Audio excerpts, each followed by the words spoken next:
What is up, hotties? Welcome back to another episode of Stay Hot. I'm BLAIDEN Kirk, joined as always by my two favorite co-hosts of all time, Matthew Sponhour and Theo Ash.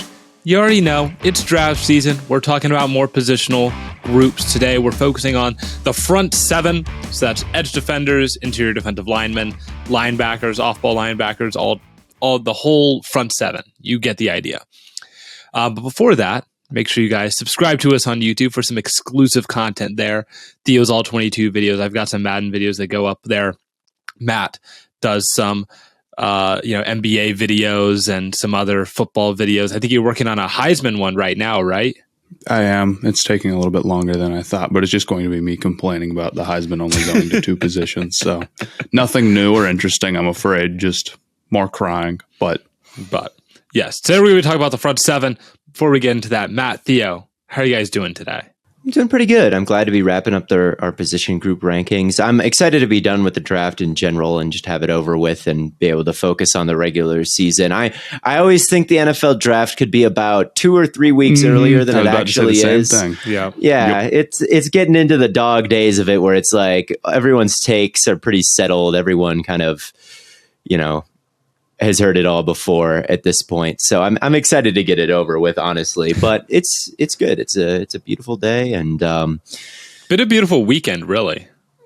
Yeah, the weather's turning and the draft is the last big hurdle, and then it's nothing but chilling from there on out. So true. And really, I guess that once we get to the end of this, we can rank the groups as a whole, couldn't we?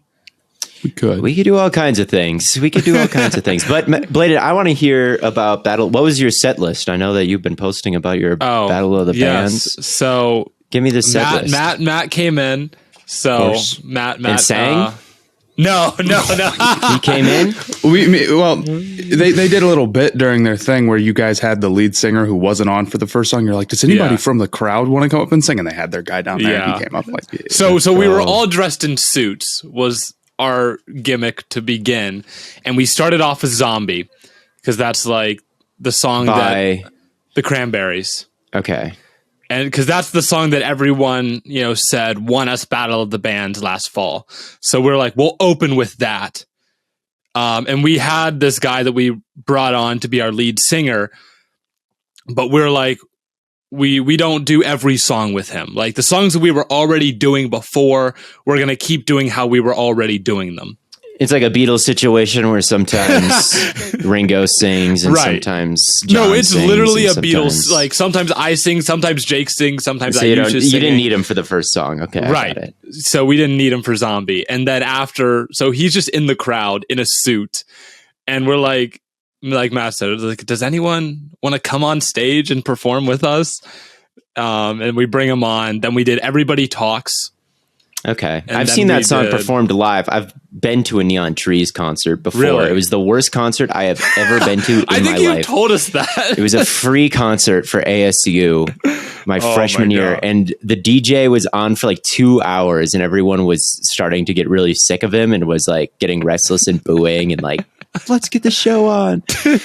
And then the Neon Trees came out. They were fine, but they were out there for like 30, 45 minutes. And this DJ was on for just such a long time. Anyway, this doesn't matter. I've never seen like an opening act be longer than the actual show. My friend Patrick, he DM'd the guy after. He was like, great set, bro. And then he actually responded like as soon as he left the set. He was like, really? He's like, kind of long, though. And then the guy was like, yeah, it was really long. I don't know what was going on. But anyway, this is not important. What was the rest of the set list? So we do "Everybody Talks." Then we like tell the crowd to get closer because it's like this big grass park area. So we're like, get closer to the stage. Then we do "Help" by the Beatles. Okay. And then we do, what did we do after that? Then we did "Somebody Told Me," Killers. And then we did "Get Lucky" by Daft Punk. That's Daft Punk and Pharrell. Yeah. That one was really good. And then we ended with "Dazed and Confused" by Led Zeppelin. Okay, man, pulling from quite the array of genres there. Yeah. That's pretty cool though. That's what I would do. It was fun. That's what you would do. That exact set pull list. from I would, that's exactly the set list I would put together. No, I think it's cool that you pull from a variety of genres. That's what I would do. Anyway, I was just curious. No, yeah, we didn't win though. That's Pananarchy took it this time. They were due though. It's literally like we're Jokic, they're Embiid. Voter fatigue. Yeah. I legitimately think they were fantastic. I think they were more put together than us. Like their set was very clean, like no hiccups, no it was just like they just got through their songs really well. We were, not as clean as they were, but I thought we were an exciting band. So you win some, you lose some. But let's talk about some football, shall we? Let's do it. Well, I think it's fascinating. We get to this point in the draft, and you're right, Theo, it could be a lot shorter because over the past month, the consensus number 1 and number 2 prospects in this draft have seemingly dropped in value quite a ton. Carter, for obvious reasons, but Will Anderson, I'm not really sure what has happened. I've recently seen a lot of people have him drop on their boards, and I'm curious as to what your thoughts on this are. I think that I haven't seen too many people drop Anderson on their big boards. I've seen him mocked below Tyree Wilson a couple times, and I think that's just because of the Zerline mock. I think that when a local Houston guy suggests that they might have Tyree Wilson above Will Anderson on their board, like that kind of raises some alarms, like maybe they do. So I think that's why he's falling in mocks a little bit is there's rumors that maybe the Texans prefer Wilson to Anderson. But I feel like Anderson's still gotten a lot of hype. And that was kind of the first debate that the draft had was Carter versus Anderson is like, let's plant your flag there first, and then we'll go on is kind of where it was. So it's just been a while since this debate has been in the news. I prefer Carter on film over Anderson by a decent amount. Would I pick him there? It's tough to say with all the off the field stuff, but these are both very good prospects. Carter, I don't think we need to spend too much time on him, but he is just a monster. Like it's worth reminding everybody, like this guy is the best player in the draft by far when you watch him on tape, I think. I don't know if you guys had the same experience, but I mean, he is just a wrecking ball. The rate of which he wins and the violence of which he plays and the athleticism that he displays and some of the assignments that he's able to pull off where he loops all the way from one end of the defensive line to the other and still bull rushes and puts a move on like the tackle on the other side of the field after he's like looped all the way around. He strings moves together so well. His pad level is good. He plays with really high intensity and effort. So yeah, I think that he just is the full package. And if we get to the end of the decade and we say there was not a better defensive tackle on tape than Jalen Carter, I would believe it. He just checks all the boxes. I think he could get as high as like where Chris Jones is right now. He's just so big and powerful. I could see him winning a lot and winning very quickly at the NFL level. And he's someone I think I'd still be willing to take a chance on, even though he's had all these problems in the pre-draft process. I think he's just super special. We had an episode already where we talked about, the Jalen Carter whole situation. So we don't need to, continue to beat a dead horse there.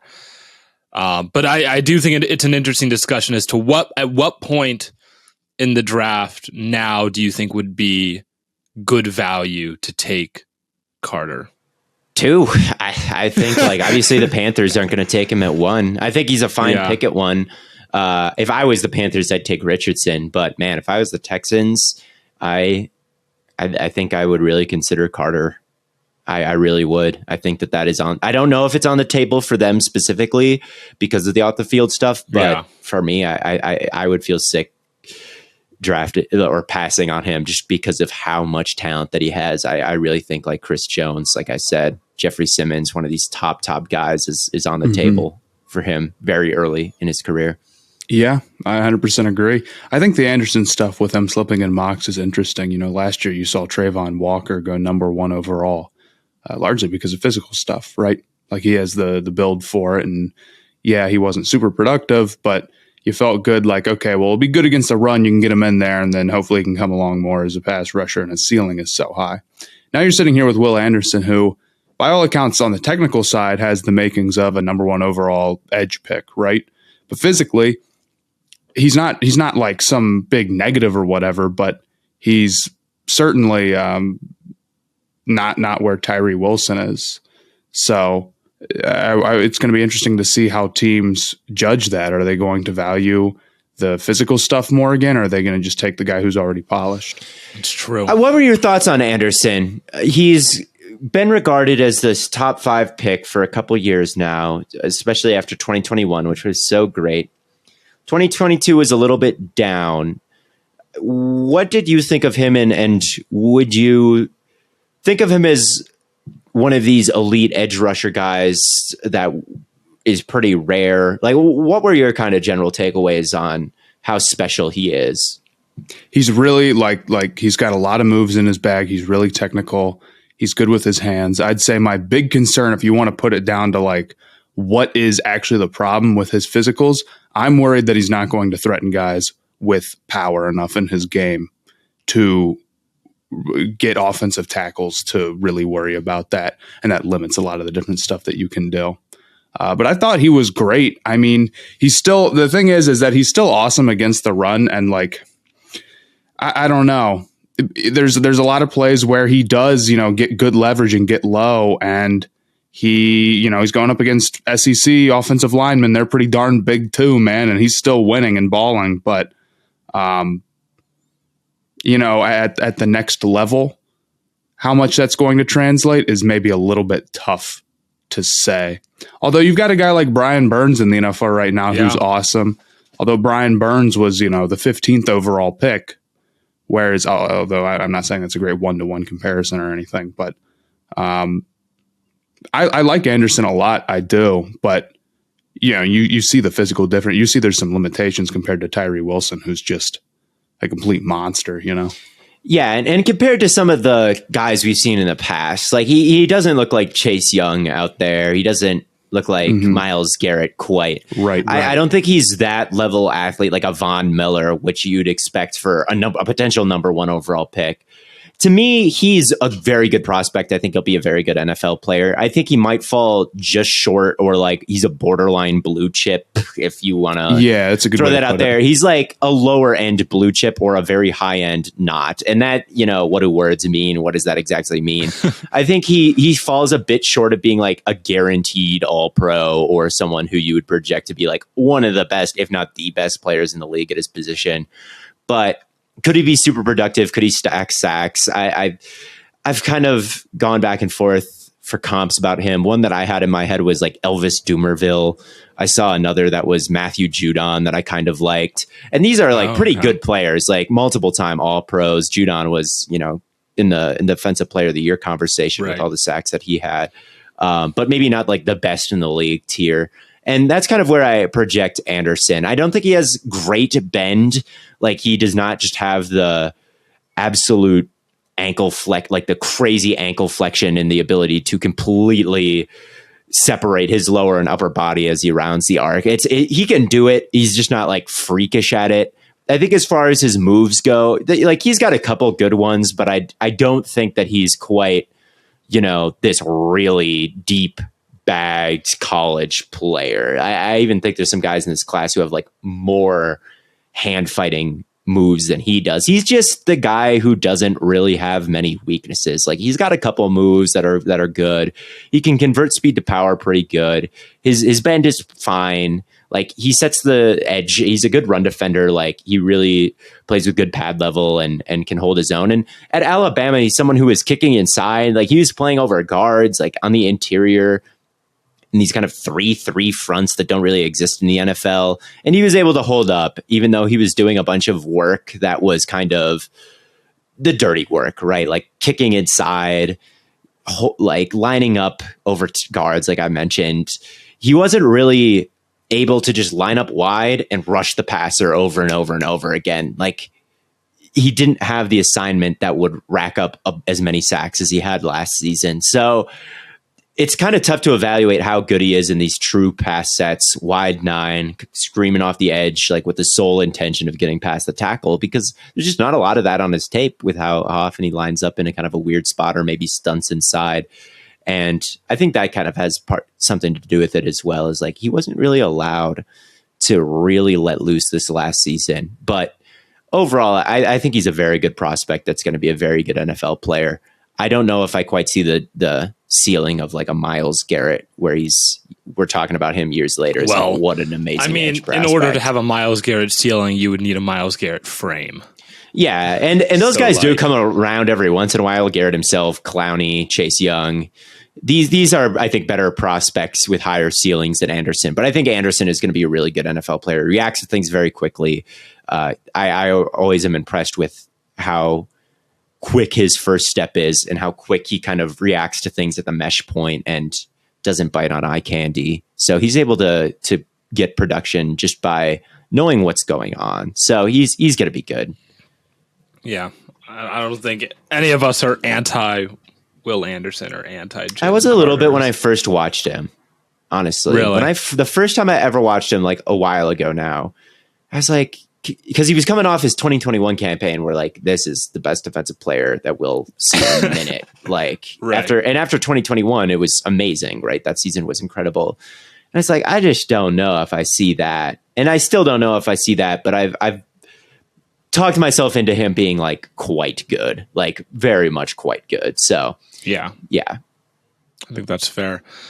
And if you wanted to move on to other guys, Tyree Wilson in particular, Matt, I've seen, obviously he's getting mocked at number 2, and some people even have him over Will Anderson. What do you think about Tyree Wilson? I think he's a beast physically. I'll give him that. I mean, he's 6'6", like 275, crazy speed, crazy power. Okay. Yeah. Like we all get the idea. Here's my question. Okay. Just in general, because we know, like, you kind of get the rundown of the type of prospect that this is. What are the examples of a guy coming in completely raw, just being traits and turning into an amazing pass rusher? Not asking that as like a rhetorical, it's nobody, he stinks. I'm not saying that. How many guys are there that turn it around? As far as like pure first round edge rushers go. Yeah, first round edge rushers. We're talking about a guy who's going to be a top 10 pick who has on a lot of plays just no pass rush plan other than being more physical than the other person. And he's 23 years old. Yeah, there's no one quite. He would be kind of an unprecedented success story is what you're betting on. He is a risky pick, I would say. I don't think there are many examples of the type of player that he was in college being a great NFL pro. None that come to mind off the top of my head. He doesn't comp to really that many great players. The comparison that I've seen is JPP, but I don't know how much. Yeah. I love that, but I don't know. I don't know how JPP was viewed coming into the That's NFL. what I'm saying. I believe I was 9, but a youngin' at the time. So my ball knowledge didn't start until far after that. I don't know. It just feels like he's really far off when it comes to a pass rush plan, and he's 23 and he's been playing Power 5 football here for a long time. Why haven't we seen more growth from him out of that side? I know he was productive regardless. And I guess your argument could be, well, how much of a plan does he need to have to be a force? And he'll probably be good against the run regardless. But, man, I think I'd rather have Anderson. Oh, yeah. I would definitely rather have Anderson than Tyree Wilson. And what you're saying is a pretty common criticism. I think my thing with him is this: his pressure rate and his run production is pretty good, despite the fact that he's raw. It's probably the second best in the class, just based off of last year on a per snap basis after Nolan Smith. It was even a bit better than Anderson, like pressure rate and average depth of tackle. And I on my Substack, I think these things are public now. I did a statistical analysis of him, and it's pretty good, despite the fact that he doesn't have too much in his bag. He is just so big and strong that I think that at least against bad tackles, he's just going to give people problems. Against very good tackles, maybe he's not able to beat them.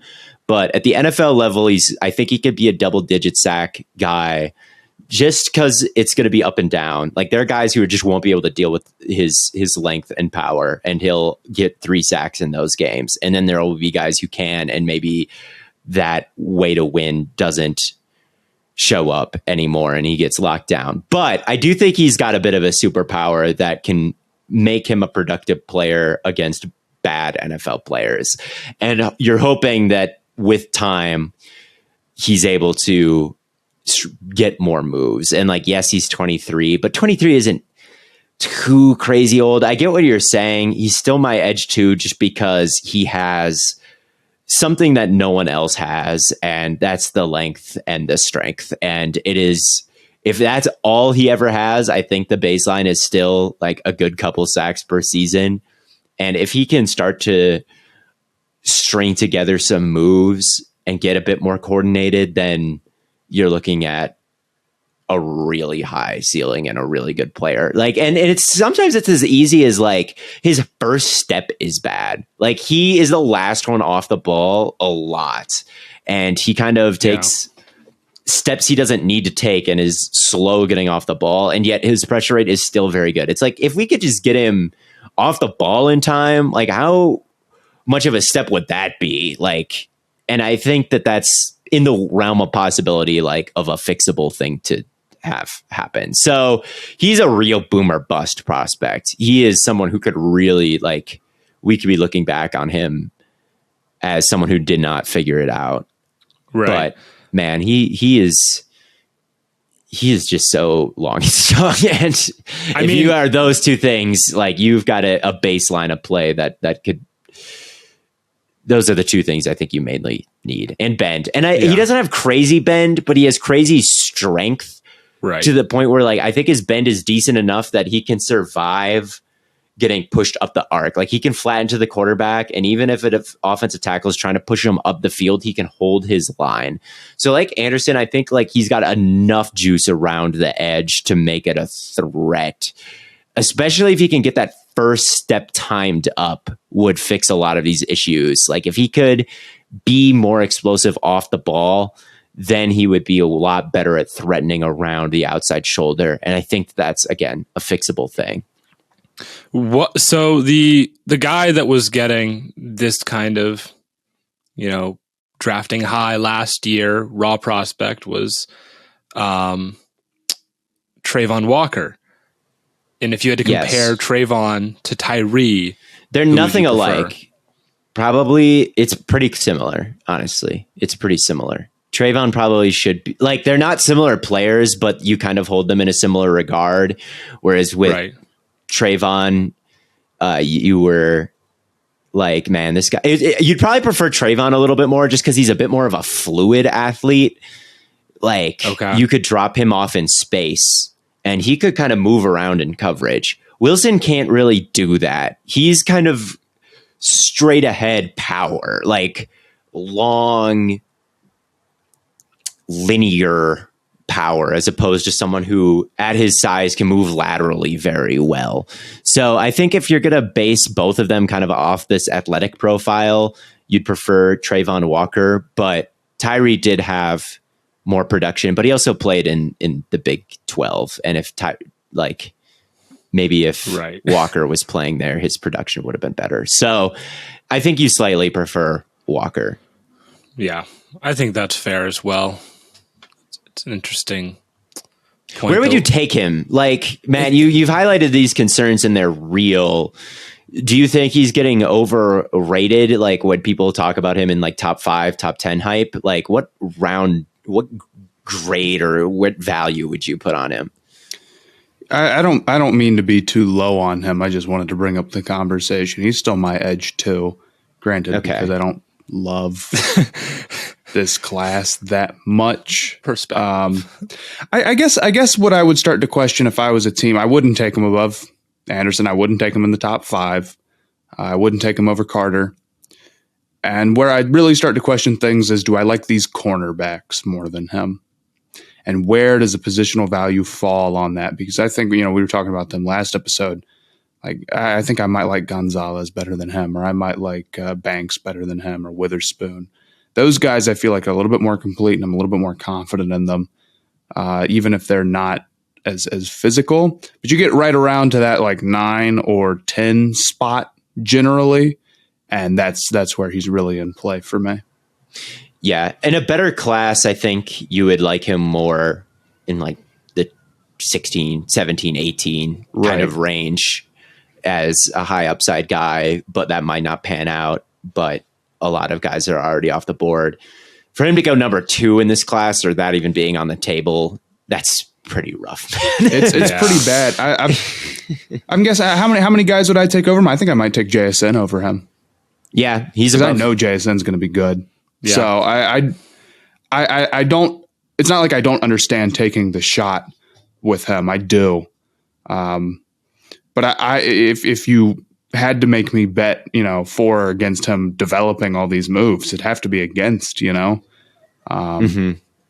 So I would say right around 10 is probably the Bears at 9 if he's there. Yeah, I would think that's a good value for him. But I like him a decent amount. I think that it's a decent bet to take. But there are people who feel otherwise, and I get where they're coming from. But yeah, he's my edge too as well. But he's very close to Nolan Smith. I was going to say Nolan Smith. I know is Theo's edge 3 and was your edge 2 for a while until he's just so small. He is so. Well, this is the year of the itty bitty player. Yeah, which is bad. It's really too bad, man. But I swear we just talked about Hassan Reddick. That's what I was about to say. We just talked about guys like Burns. Don't worry, there's Reddick one other guy his size, and his RAS score is still 100 million because it takes into account like the 20 times over. So this works. He'll win. He's someone who is, if he was big, you would be like, this is an all-pro every single year. He plays the run so well. His base is wide. His pad level is low. He just explodes into people's chest pads and knocks them backwards and sheds so easily. It's just perfect in the SEC. It's just perfect. So this idea like he's going to be a really bad run defender because he's so small, it's just tough for me to believe because he's just so good at it at Georgia. And it's like maybe he can be good at it in the NFL too. And he won't be as good, and it's not a 1-to-1 comparison, but I'm really hopeful. And then you've got all the bend. He just is so good at dipping the shoulder and playing around the tackle's stomach and just getting his hips pointed towards the quarterback after bending at a severe angle and getting production that way. His pressure rate is the best in the class. That was the best of the first round guys that we'll be talking about before he got hurt this year. His pass rush win rate was super high. He has developed pretty good hand moves in the small sample he saw this year. He can't convert speed to power real well, which is a kind of a tough pill to swallow. He's not going to be a super powerful guy, and you'd love if he was, and he's just not.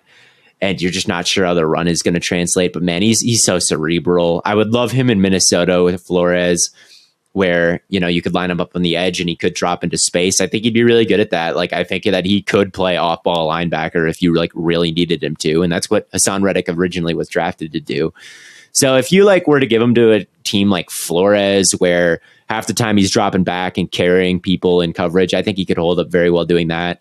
And man, there's no one I'd rather have unblocked off the edge than that guy, because he gets there, he would just teleport to the quarterback, and he's fluid enough that if this guy dekes in the backfield and tries to make a guy miss, he just is so good at tracking guys down and changing direction. And he's just really tough to shake because he's so fluid. And at the mesh point, he can be pursuing the running back, and then the quarterback keeps it, and he just changes direction like it's no problem and tackles the quarterback. It's all really good on film with him. Sets a strong edge and pressures the quarterback. It's just, there are so few examples of 230-pound guys doing that in the league. Well, Theo, if I remember correctly, weren't you looking at this and thinking, well, he looks bigger on tape than he does on he on plays the sheet. Size isn't a problem. So here's the question. Did he just cut weight to kill the combine? If he did, he's a dummy to go in and just weigh light for the sake of the 40, right? I mean, I would say that a 40 time with a tenth or two more even is not that big a deal if you're showing up at 250, because 250 it's like, that's light. Now you're starting to get into the range where it's like, okay, we see the vision, you're outside, great, 9 tech, that works. But at 238, it's like there's literally one other good player that light. Yeah. So I'd have a hard time believing that, but who knows? Maybe it's the case. Maybe teams feel like they can add weight. I mean, I know they do it in college all the time. It's, a question as to whether or not you feel like you can do it at the NFL level. I said it right after it happened that the combine was overrated for Nolan Smith because the main thing that mattered was the size component. We all knew that he was super fast and super twitchy for a edge, but that was the main thing you needed to prove, and he didn't. But what is nice is he did test so well in the other areas, and he did test like an outlier because he's going to have to be that. And for future 230 pounders who are good, we could say, they could be like Nolan Smith. They could be a success story like Nolan Smith. Right. And then we could say, well, Nolan Smith ran a 4.39, like he was different at the like, this is not just your normal 230 pound player. This guy, it was perfect set on the film, setting the edge and playing the run. And he ran just so well. Like all the ingredients are there for an outlier type of player. Like we can know he has the highest PFF grade of any run defender in the SEC. We can see that he jumped higher and ran faster than any other player. It's like this guy, there are measurables out there that suggest like take a chance on him anyway, because there is real upside here. And there's a real chance that he's one of the rare ones who makes it at the size. So that's what continues to give me hope that he'll live up to a first round grade, which is what I've given him. And I think it's possible. I think it's very possible that he's an outlier. So yeah, I mean, in every regard, the way you talk about him, like take weight out of the equation. And if someone just took a snippet of your analysis on Nolan Smith, they would think he's like easily your edge one. Yeah, if he was 250 something pounds and moved the same way, it would be easy. Take him first in the draft. Like if he was big with that kind of bend, with that kind of smarts, with that kind of run defense, and could also convert speed to power, and we didn't have any issues on if it would translate to the next level, like yeah, it'd be the easiest evaluation. I think you should just go all in. I think if you're good, you're good. I think that's something that Devontae Smith talked about. He was a littler guy coming out of college, and he's obviously a very good receiver now. If you're good, you're good. And I think Nolan Smith is good. I think that's a little bit naive. Like you can't be tiny and play in the NFL. You can't be 5'5" and 130 pounds, and you can be as coordinated and as accurate as you want. If you're built like that, you're not going to make it as an NFL player. And there's a threshold where you're too small, and he seems to be bordering on that threshold. But right. I mean, he's a really good player, and if anyone can do it, I think it's him. Yeah, I think the other thing too is like a guy who's 238 is not usually going to be good even at his level at defending the run. I told you right now there is an SEC edge defender who weighed 238. Would he be good at defending the run? You'd say probably not, but he is. Right. So the fact he already is an outlier doing it for Georgia. I know that's not the same level. So I think I will bet on him to be very good. Yeah. That's just where I would like, if I were you, Theo, I would be like edge one. You can do it. You watched him. Yeah, but this do you think he can make it? I think he can make it, but you're the one that's been pushing this Nolan Smith narrative the longest. So I think it's my responsibility to have him as everyone. Right. Look, I've been pushing the narrative regardless, but I was hoping that he'd be 245 at the combine, and he wasn't. Like I was pushing it and baked into my agenda pushing for him is like, I think he's heavier than he's listed, and he wasn't heavier than he's listed. All I'm saying is puts him in a different category. 7 pounds has been the difference between edge 1 and edge 3 for you. Yeah. I mean, Will Anderson's 250. We're 250 and 230 are very different things. Yeah, that's valid. But I don't know. If I were you. You could put him at edge 1. Look, man. You could do it. It's not my burden to bear. I love Nolan Smith. I think he's going to be good. I think the Vikings should take him at 24, and he can drop and blitz and shoot gaps to his heart's desire, and he'll be great. But I just don't know if I can take a bet on a tiny. You think he'll fall to 24? Outlier. I don't know where he'll go. I think it's possible. That'd be kind of. There are plenty of teams who saw him weigh at 234 and just crossed him. They threw him in the trash. They're like, we're not going to be taking him. He doesn't. There's a lot of teams who just don't have a role for that type of like edge rushing guy at 238. Yeah. That's the problem. It's only certain defenses that really fits into.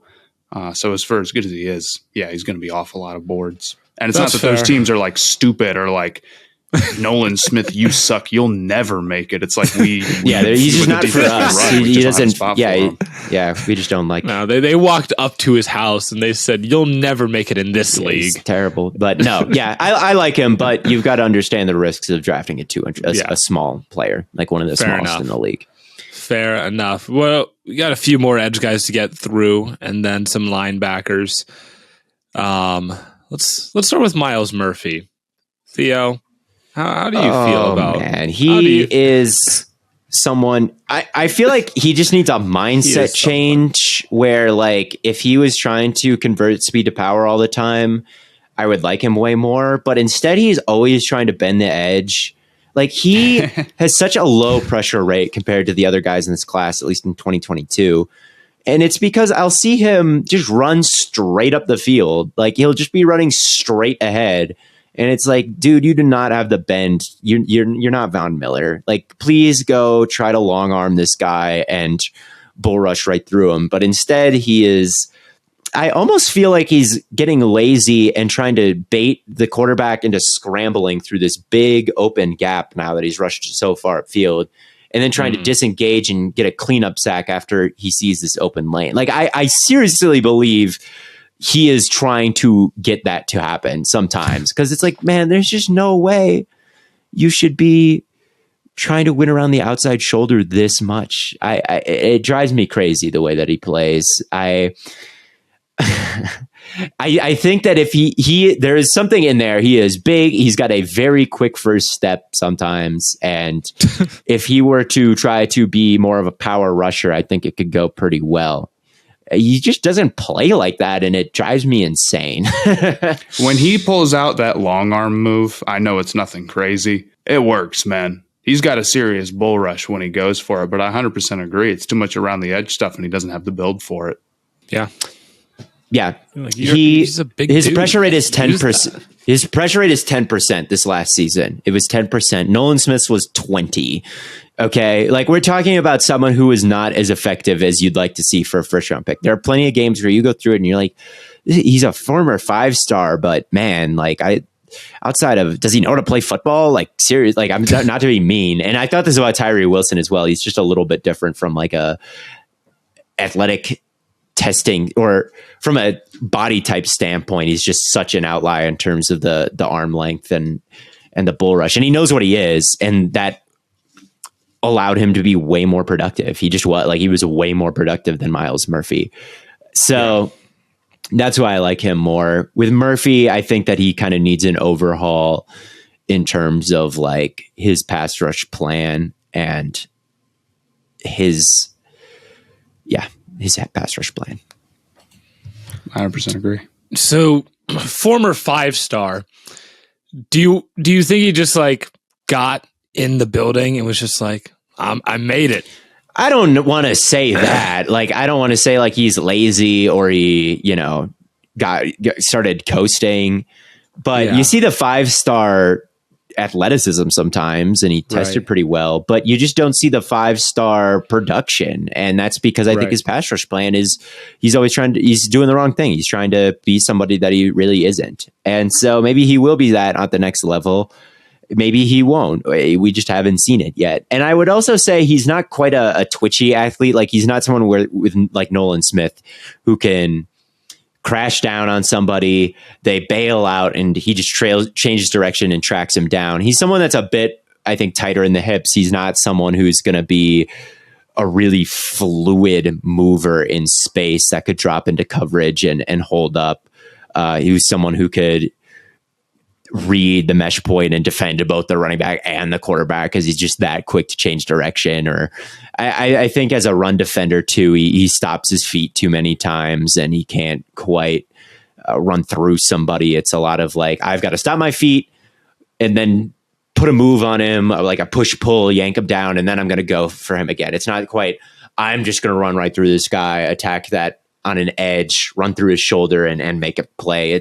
He's just got to be a bit more coordinated, I think, in everything he does at the moment, which I don't know if I'm willing to bet on, but I don't know. If he really overhauls his game, he's got the mold, but that's about it to me. I mean, 6'5". Hard to pass. He is that tall. Yeah. It's interesting though. He weighed.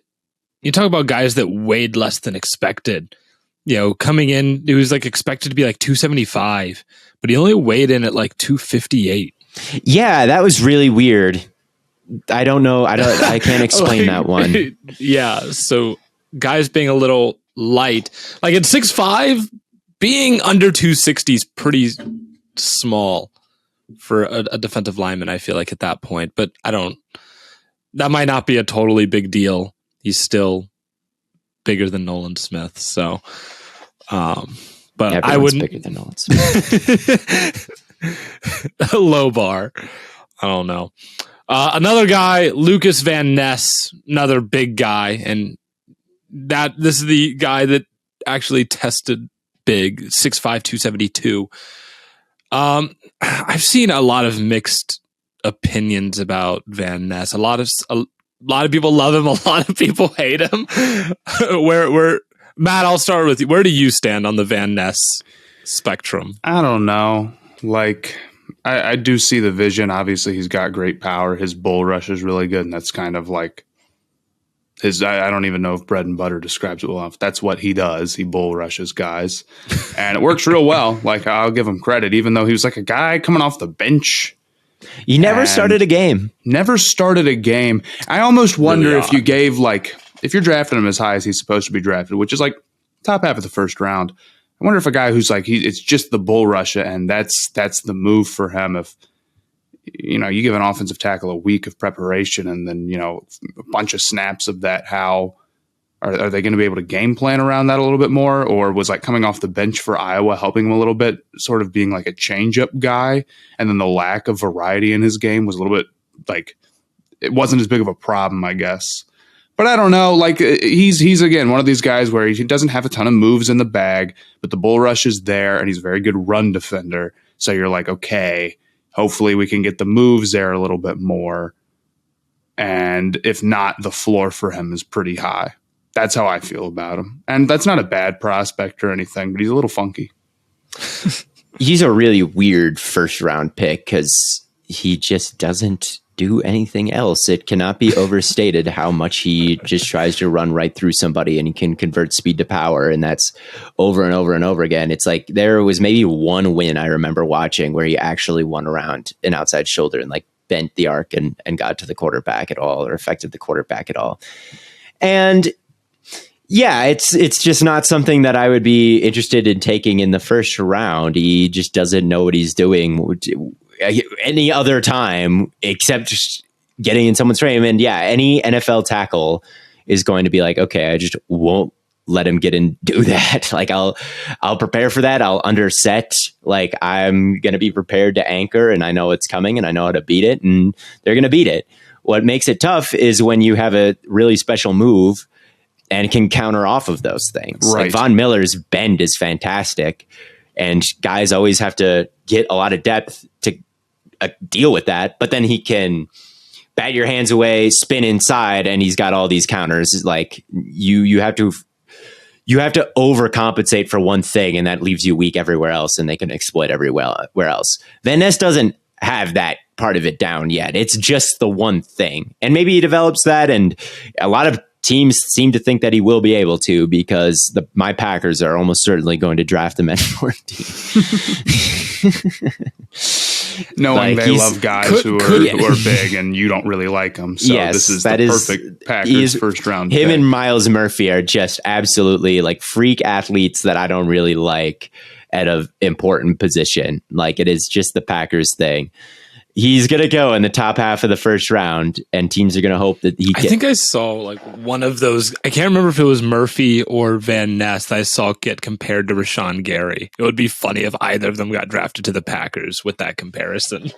Yeah, and Rashawn Gary was kind of the same way. People were like, he's kind of got one thing, and he wasn't super productive, and now he's one of the best edge rushers in the entire league. So I can't fault it, and it's worked before, but to me, I just needed to see more to take him in the first round. To me, like, second round is where I would take him. I don't have a first round grade on him. Like, mid second round, that's where you take a guy who bull rush is really good, but doesn't have much else in the tank.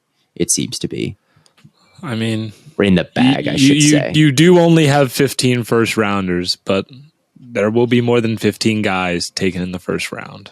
Yes. Unfortunately. But he's someone that I don't even have like a borderline first round, like solidly second round. Like, this is a guy who should go on day 2. I just don't really see the path for a day 1 pick with him or Murphy, really. Like, these guys to me are like good round 2 prospects.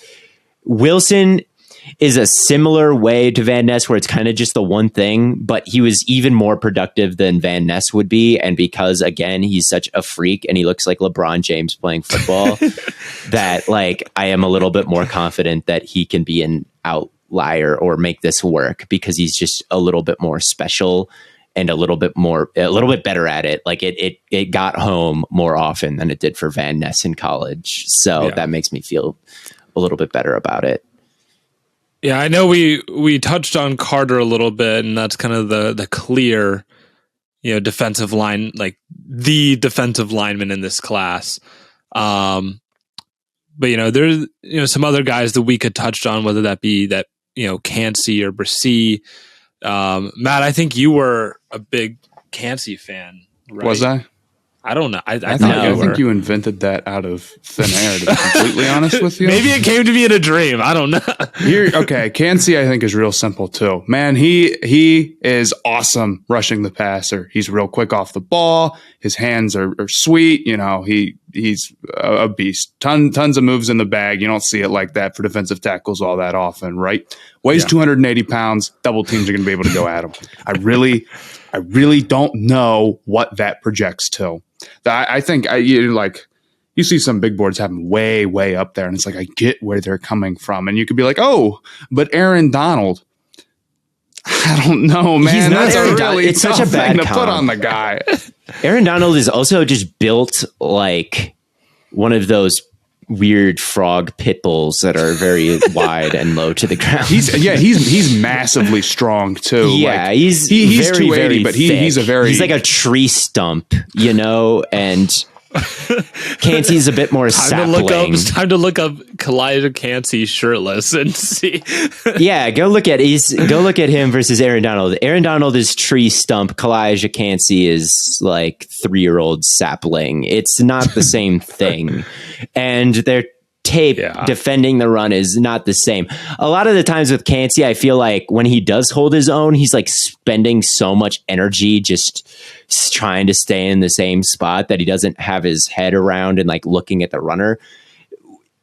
It's just very hard for me to draft a defensive tackle in the first round where I know they will never stack, keep a wide base, hold at the point of attack, eyes in the backfield, see where the run declares, sheds, and makes the tackle. It's just not going to happen with him, where he is wide base, looking, okay, shed, make the tackle. Like, that is something that, especially if we're going to play with light boxes, I want defensive tackles to be able to do. Like, I want everybody in the box to be a A+ run defender. Otherwise, we're just going to we're going to look like the Chargers or the Browns, and teams are just going to run on us all day, and we're going to get to the playoffs, and we're going to be down 10, and there's just no way we can do anything because teams are just going to be running it right at Kansey the entire time.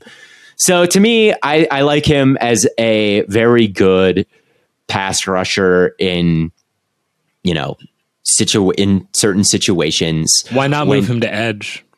That's an interesting question. I think that it could happen. I just don't know if we've seen it, and I don't know if he has the bend to be a plus edge rusher. That's fair. Like, can he win around the arc? Maybe he can. His pass rush win rate was almost 23%. No, he's a crazy pass He's a great, rusher. You can see it, man. Like, and it's nothing phony about it. Like, he's beating guys because he's just great at rushing the passer. He's just got great moves, man. I'd be interested in moving him to edge. If a team drafted him and said that's our plan, I would say I'm listening. You know, but to do that in the first round, it's a weak class. So, like, if somebody does it towards the end, I get it. But it's like, man, we're gonna move this defensive tackle out to edge and just totally experiment with that. That's a pretty big, are there any examples of that you guys can think of? Maybe there is. If somebody knows, please at me on Twitter or something.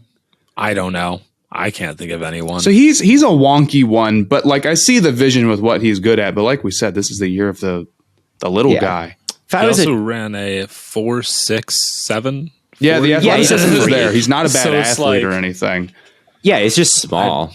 He's someone like, if I was a team like the Chiefs, I'd consider taking him just because I know that our offense is going to be really good and teams are going to be throwing a lot and playing from behind. Like, if I was a team like the Eagles, I think are a very likely landing spot for him with like Brandon Graham getting older and Javon Hargrave being gone. I could see him being a movable piece for them, and they are such a good offense that, you know, that maybe they're just like, we're going to be up. Teams are going to have to throw it against us, and we're going to have this crazy pass rusher in Kansey. So I will watch his career with great interest. I would be a coward and not take him in the first round. But again, a solid second round grade on him, and someone who I think is a very good football player. I don't want to be mean to him because he's super fun to watch. He's like Jamal Crawford. Like, his defense, he's the Jamal Crawford. He'll win a bunch of 6 man of the years if that was a thing. He'll be like the best rotational pass rusher in the league. I really like the idea of him to the Eagles, and it's like, that'd be really fun. On downs where the other team may run, Jordan Davis go out there. Right. On downs where we know they won't, Calijah Kansey. Or both, and you hope, put them both on the field. Yeah, you hope like maybe Jordan Davis can make up for Kansey's deficiencies as a runner, and Kansey can make up for Davis's deficiencies like as a pass rusher. Receivers will like stack at the line of scrimmage. We'll do that with defensive tackles, and we'll put Jordan Davis on the line. Yeah, it would be a cool Kansey stunt behind him, and then just. Yeah, have Jordan Davis go first on the stunt, have him knock over everybody like bowling pins, and then you have Kansey like flying around the edge. I think that's a good spot that's where I've mocked him. Okay. I think that's a decent spot for him. So yeah, he's an interesting player, a fun player, but he's Jamal Crawford. That's my comp for him. 6 man of the year type of player.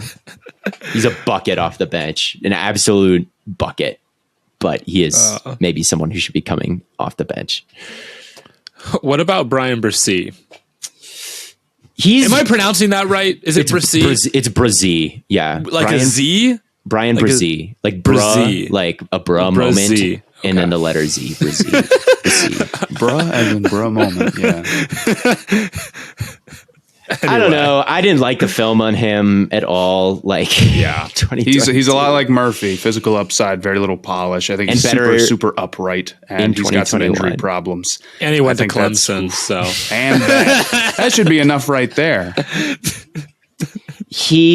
There's some reps that I've seen from him where like he is very clearly a freak athlete, and a lot of them happened in like high school or his freshman year, or like in Clemson's orange versus purple game from spring ball, where it's like if you search his name and say like Bryan Bresee, wow, and like all the things that come up, it's like from a long time ago.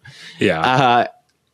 He is super upright, and it punishes him versus the run. There are times where I'll see him get knocked back way far or penetrate when he should be surfing laterally, and he'll miss his assignment. And I don't know. It's just really tough to see him as a first round pick in 2022.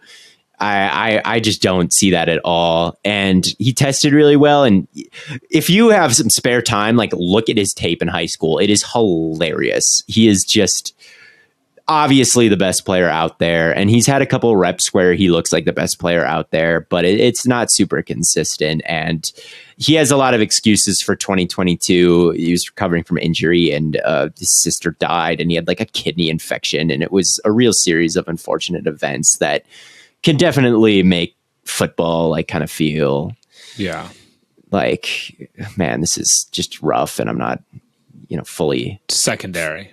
Yeah, I'm just not in a zone right now. I could definitely see that being the case. And, the human aspect to it is a real thing. Who knows? But I didn't see a first round player on tape in 2022. It looks like a third rounder. I don't know.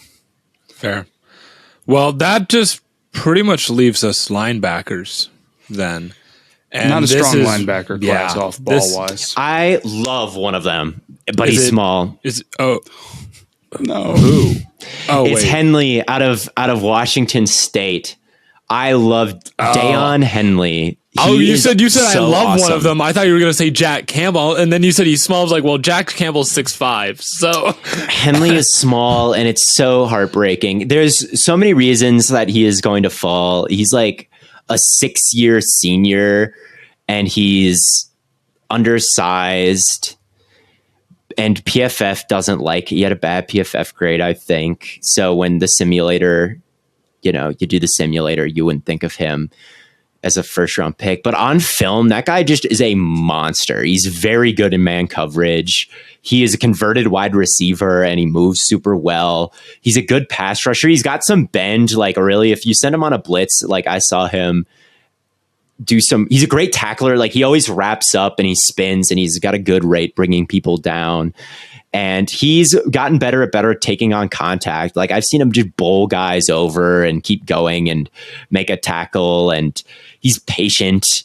I really think that there is something there with him, and there's reasons that people will like write him off because of his age and his size, but he's an ascending player who's pretty new to the position. He played wide receiver at Nevada and then like transferred and is just getting the hang of playing linebacker. And he's gotten like really good, really fast.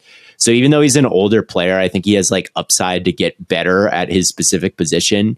He is my favorite linebacker in the class. And I know that we didn't plan on talking about him, but if you guys haven't checked Henley out, he is dope. And he's a draft crush of mine. The receiver transition is always fascinating to me. I think the receiver to corner is a tough one because corner is like the hardest position, and receiver, some would argue, is like the easiest position. And then you have to have like that mental switch of like, okay, now I'm playing a completely different position. But to linebacker, I kind of wonder if that one might work. I don't know. Worked so far. He was super productive. That's really fascinating. He had over 100 tackles. Like, he was really, really good. He's got great pursuit. Like, there were times where he'd like pursue the quarterback, and the quarterback would roll out and he'd chase him, and eventually the quarterback would like check it down, and then he'd like continue running and track down the check down. Like, he just plays with his hair on fire. He's bendy, he can pass rush, and he's patient, and he can cover. It's like he takes on contact better than some of the guys in this class do. He's my favorite. I love him. I'm disappointed you didn't say that there was a different small. Yeah, tell me about Ivan Pace. I haven't watched. I'll watch Ivan Pace directly after this. How about that? Former Miami of Ohio legend, current Cincinnati legend. He's destined for greatness. You know what I learned? One sec. You know what I learned about like Matt's stupid, like every Ohio player that he hypes up actually ends up being fantastic because they're like a Bearcat, or they went to the Panthers, and it always seems to work. I did not know this. Luke Kuechly is from Cincinnati. Yes. Yeah. And he lived in Cincinnati and went to the Panthers, like this Matt pipeline. And he was like the best linebacker ever. It's really of course he was telling you, man. He had an Ohio and Panthers connection. Of course he was going to be good. Anyway, tell me about Ivan Pace, because I'm like absolutely positive. I have so much faith in the Matt stamp these days when it comes to just Ohio players. The big question about Ivan Pace, I guess starting with what he's good at, he's incredibly good getting after the ball. His run coverage is amazing. He was first or second in all of college football this year in tackles for loss. making ridiculous plays. I'm sure you saw what he did at the Senior Bowl, just crushing running backs. Just a total monster around that end in the run game. And not only with just keeping everything bottled up, especially since, well, maybe this was true last year. Him and Corleone were both pretty good up front, so he did have a lot of help. But regardless, he's just a monster in that aspect, and that's what really gets you so excited about him. The question is the pass coverage. To me, it didn't seem like he was that bad in pass coverage, but he is 5'11", and there are a lot of times, and there's some plays that work out his way that I don't know if they would in the NFL, where guys can get behind him a little bit easily, and he's not the fastest guy in the world, and he's not the biggest, and it's tough. So, like, I do understand him as a fifth-rounder, man. But that guy passes the we're just at the game watching who is making plays test with flying colors. And by all accounts, that has worked out amazingly in the past for Cincinnati games. So I totally bought into him. But, I mean, like, and he's got like legit chops with the moves, man. Like, you saw what he's doing against running backs. That's nothing new. He was doing that all year at Cincinnati. I mean, make no mistake about how good he was last year. He was an All-American. He was first-team All-American, I believe. And I mean, he was Pro Football Focus's number 1 or number 2 rated player, maybe behind Dante Corleone. Like, he was a baller, man. So I love him to death.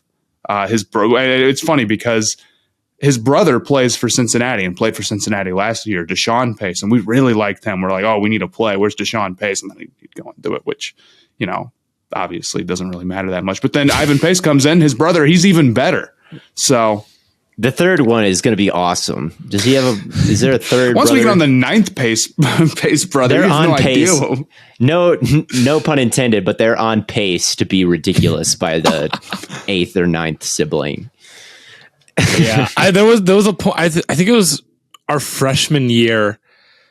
Zach and I were just like in the dining hall, and this like dude follows like a bunch of us on Instagram, and we noticed that he plays for the football team. We're like, who's this Ivan Pace dude? Oh, you got the Instagram follow? He doesn't follow us anymore, I don't think. Wow, tough. But he's fake. He's fake. No, just know that he will be leaving if he is good, he'll be leaving your team for a contract somewhere else. Yeah, I don't know. But he led the MAC in tackles in 2021. So yeah, I mean, the production is off the charts, and it seems like everybody's like pretty much in agreement. Like, he is very good on tape. We just don't know if any of it will translate. So because he's small, who knows what will happen? Because he's small, just like everybody else in this class. You know what? Let's talk about Drew Sanders, who I also sort of liked. He was an interesting one. There was some good stuff with him, but I don't know if he's good enough at like any one thing to be a good NFL player. It's like, yeah, he can do a bit of everything. Like, there were some plays where he'd push a guard back into the quarterback's lap, and he was an edge rusher at Alabama, which obviously lets you do some Micah Parsons things, and it lets your mind wander like to the last guy who was an edge rusher that got converted to off-ball linebacker. And I thought in pass coverage, he was confident when it came to jumping things in zone. Like, the quarterback would get his eyes around and start to disengage his hands and start his throwing motion. And I always thought that he was on top of it and would close the space relatively quickly. And he's got the pass rushing chops, and he's got a deadly swim move. So if someone's in his way, on his way to the running back, he can bat their hands away, get his arm over, and keep running down that path. I didn't love the way he took on contact. I don't think he's someone who can really like stand a guard up and, you know, create a bunch of knockback like I love for linebackers. And he is new to the position, and he'll maybe fly too far forward and be impatient when he should just let the play develop and key in on the running back instead of the guards or whatever. But he's intriguing and like pretty good for someone who's been playing the position for such a short amount of time. I see some people say like he should be an edge. I don't think he should be an edge. I don't think he's quite that good at rushing the passer that like, oh, we'll take him and we'll think he fit better at edge. I think you should keep him at off ball. He's 6'4", 235. That's tiny. Yeah. Yeah, I think he should be an off-ball linebacker. And he's intriguing, but not quite. He just didn't make enough plays to be like a first-round pick to me. I went long stretches where I was like, he's not making a huge impact. I don't know. I've never seen this before. Do you know what his PFF grade was in 2020? No. Do you want to guess? 50. Lower. 1. Higher. 2. 28. Yeah, well, he was playing a very different position. I mean, he only had 52 defensive snaps. Yeah, and it was at edge. But like 28, I've never seen that before. Like I don't care. Stock like I put into 50 graded Pro Football yeah, I'm just saying. I've never seen that before. Year of a guy playing a different position. I'm just saying. A different team. I've just never seen that before. A PFF grade that low is like. It's real low. I don't care. It's unheard of. Yeah, it's pretty low. It's just funny. Yeah, I wouldn't put him at edge. I would just put him at off-ball linebacker and hope he can get better. He's new and he's shown some sort of chops for the position. I just didn't. I was watching film and I'm like, when is he really going to move me? When is he really going to move me? And it just never came. And that's maybe a bad way to look at it, but that's just how I looked at it. I was impressed with some aspects of it, but the way he took on contact, and I just don't think he was good at any. I already said this. I don't think he was good enough at any one thing to be a first round pick, but he was okay enough at everything to be interesting. Yeah. Have you watched Jack Campbell at all? I know that's most people's favorite linebacker in this class. I think most people's favorite is Sanders. Is it? I thought most people liked Campbell. No, Sanders is the consensus one. I've seen a mix. Okay. Campbell has been getting some hype recently, and he is kind of the thumper that Sanders isn't. Like, Sanders isn't a big hitter. He misses a lot of tackles. He doesn't, like I said, take on contact super well. Campbell is at Iowa. He's blowing guys up. He's like big. He checks all the size boxes, and he moves pretty well in a straight line. I don't think he moves very well changing directions, and I just don't think that he's quite the guy in coverage I would like to project when it comes to like the best linebacker in the class or a first round linebacker in the class. I do think he can be a useful run defender. He's good coming downhill and he can blow up guards in ways that a lot of guys in this class can't. But as far as like the modern linebacker goes, he is a bit below Sanders and Henley to me. Okay. I guess that's fair. Yeah, I haven't watched a ton of them, but I've definitely seen a few clips and heard the concerns of his ability to flip his hips and get back and pass coverage. Yeah, he's just not like the type of guy I would want carrying tight ends who are running real routes. He's just not a coverage guy that I would trust a lot to pull off difficult assignments. So he'll be a useful piece. He's a useful piece, I think, but nothing too. Like, he's not my linebacker one. I do like Sanders and I like Henley more. And I'm not sure about the Clemson guy. I'm not sure about any of these Clemson defenders. The Trenton Simpson. Yeah, I don't know. They all had a down year last year. And I honestly wonder if Venables being gone really cost him. I don't have any like 1-to-1 thing where it's like this happened when Venables left, and that made these guys play worse. But dude, all those guys were trending to be like very, very, very high picks. And I think they're still going to be pretty high picks, but all of them are trending to be awesome prospects. And then Venables is gone and everybody has, kind of a down year. So I wonder if you feel good about yourself and your system, if you can bring them in and get them back to where they were in 2021.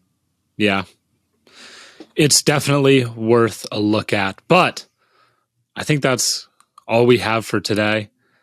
Thank you all so much for tuning in. Again, make sure you subscribe to Stay Hot on YouTube for more exclusive content there. Theo's been doing tons of, analyses on different prospects. Matt's got a bunch of great videos coming out. I've got some videos coming out as well. But until then, as always, from your guys, from Blaiden, from Matt, from Theo, we'll catch y'all on the flippity flop.